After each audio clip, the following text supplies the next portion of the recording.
Jbeck asks a listener question. What do you think it is about Civ that has captured the hearts and minds of so many gamers that other similar games can't seem to capture? So there's other 4X games that are super addicting. Like Old World is very Civ-like. One just came out, Humankind. But like, dude, Civ is special. There's no fucking denying that. Like, there's something about what they're doing here that's so fun. So anyways, Amanda, what's the history? To me, I kind of think I got started on just this in general by playing Settlers of Catan.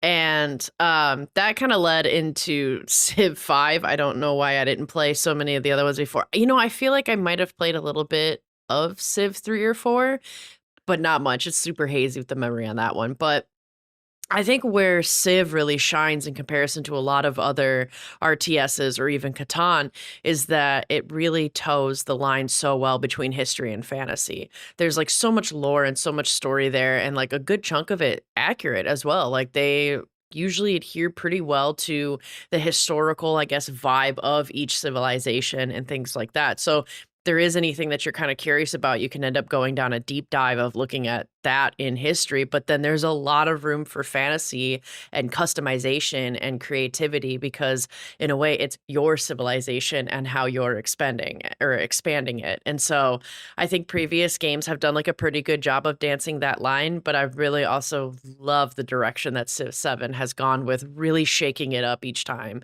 with its eras and its civilization and leaders. So there's a lot of freedom, yet it's historical. So it's a cool, they did a really good job of kind of dancing in between the two. For me, it's definitely what you kind of said as far as like the accuracies of historical accuracies. Now, granted, Civ has had its misrepresentations. It's one of the reasons why they went to the Shawnee this year for this game, or last year and the years before that, to get as many historical references as they could possibly to be as accurate as possible. I think what it is like it's always been like the meme from like Civ, I think 1 or 2, where it's like Gandhi's niceness meter goes so nice it goes negative, and then it goes to 99 and mean, and then he starts nuking people. Like everybody remembers those characters and like remembers what like playing solo. For me, what hooked me in Civ originally was me playing with my friends.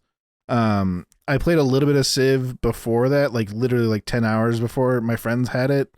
And they were like, one of them was like, I've always wanted to play Civilization. I'm super into strategy games. I'm like, all right, let's play it. And then 2 more hopped on, and then another one hopped on. Soon enough, we were playing like 12 hours on a Saturday and then like another 6 hours on Sunday with like 6 people.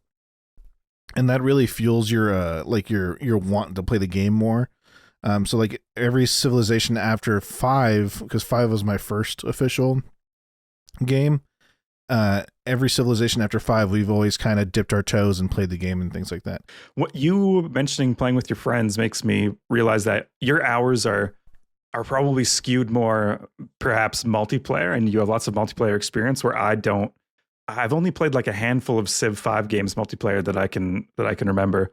The most Civ I've played is with Rianne, just me and her landing on the same Civ map, and that is so fun. We would make sure we'd start on opposite continents so that we could both like dominate the AIs around us as much as you could. Yeah, and then have like the final boss battle of like planes and nukes and just like spies and all the other shit you could do in Civ. And yeah, that's I guess my fondest memories of what are you gonna say? When it comes to multiplayer for me, like I play a very specific way. It's usually production and military. Okay. And my friends, you and Amanda know both, dude. Yeah. my friends know how to counter me some points, right? But most of the times, I should say most, 43% of the times I'll win out of like the 4 of us, right? Yeah. But they've learned to like counter me and like put sanctions on me and stuff like that. But what's really fun is what we do is we'll start doing scenarios where it's like you can't have more than 10 military units, or you can't have more than 4 cities and things like that. You can only like raise cities once you get them, when that was a feature in Civ 6 where you could destroy the city. And so like that actually changes up the game quite a bit, right? When you only have 10 units. Yeah. And you're like, I know this unit's going to die, and it takes me 3 turns to make a unit. I'm gonna start building it now and then declare war. But it's always fun with those self-made rules.